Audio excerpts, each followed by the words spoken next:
কি সমস্যা তোমার? কি সমস্যা? আজকে কয়টা দিন যাবত আমি অসুস্থ হয়ে বিছানায় পড়ে আছি। একটা বারের জন্য তুমি আমার কাছে এসে জিজ্ঞাসা করতেছো না যে আমার কি হয়েছে, আমি সুস্থ না অসুস্থ? আমি তো তোমার বিয়ে করা বউ নাকি? তুমি যদি আমার ভালো মন্দ না দেখো তাহলে কে দেখবে? কেন, তুমি কি সবকিছু ভুলে গেছো? ভাইয়া, এখানে 5,000 আছে, ধরো টাকাটা নাও। তুমি কাকে টাকা দিচ্ছ? তোমাকে না বললাম এই টাকা আমার লাগবে, তারপর তুমি তোমার ভাইকে টাকা দিচ্ছ কেন? আরে টাকা ভাইয়াকে দিচ্ছি, ভাইয়া অসুস্থ, ডাক্তার দেখাবে, সেজন্য টাকা দিচ্ছি। অসুস্থ? কিসের অসুস্থ উনি? দেখতে তো দিব্যি ভালো লাগছে। কিছু করে খেতে পারেন না আপনি? কোনো কিছু থেকে কিছু হলেই আপনি আপনার ভাইয়ের কাছে চলে আসেন টাকার জন্য। দেখ রে বোন, এমন করে বলিস না।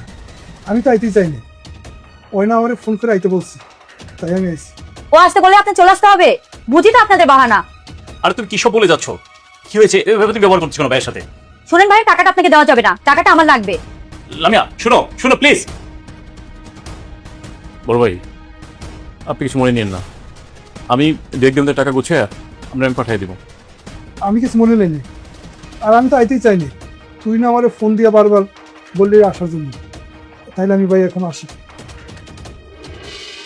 আমার ভাই অসুস্থ আমার কাছে এসেছে, তাকে আমি 5,000 টাকা আল্লাহর নামটি দেখে যে এড়িয়ে যাবে তার মনের ইচ্ছা কখনোই পূরণ হবে না। তাই আল্লাহর এই নামটির জন্য একটি লাইক এবং সাবস্ক্রাইব করে যাও। দিয়েছিলাম। তুমি সে আমার হাত থেকে চিলের মতন থাবা দিয়ে টাকাটা নিয়ে গেলে। আমার ভাই তো অসুস্থ ছিল, তাই না? আর অসুস্থ থাকার কারণে আমার কাছে টাকা চেয়েছে। পরে সে কতটা কষ্ট ভোগ করেছে, আর সেটা অনুভব করার জন্যই আমি তোমার দিকে তাকাচ্ছি না। এবার বুঝতে পারছো অসুস্থ হলে কতটা কষ্ট, কতটা ভোগ তার পেতে হয়? তোমার বাপের বাড়ির, তোমার মা, তোমার ভাই, তোমার বাপ সবাই জেনেছে তুমি যে অসুস্থ। একবারের জন্য কেউ আসে নাই তোমাকে দেখার জন্য। আর সেই বাপের বাড়ির জন্য প্রত্যেকটা দিন, প্রত্যেকটা সেকেন্ড চিন্তা করো তাদের কিভাবে ভালো রাখবে। আর শ্বশুর বাড়ির একটা মানুষকে তুমি আপন করে নিতে পারছো না।